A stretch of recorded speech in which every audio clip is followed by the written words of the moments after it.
இரு நான் சும்மா இந்த வீடியோக்கு எடுத்து இங்க பாருங்க गाइस இங்க பாருங்க ஒரு இன்செக்ட் அப்புறம் இது ரொம்ப கொடிய முள்ளு செடி இதில் நம்ம கையை வச்சா விஷம் ஏறிடும் பாருங்க கையை வச்சா விஷம் ஏறிடும் இது ஒரு பூச்சி கூட உட்காந்துட்டு இருக்கு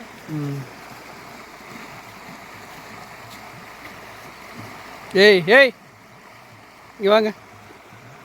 வாடாங்க மிதிச்சு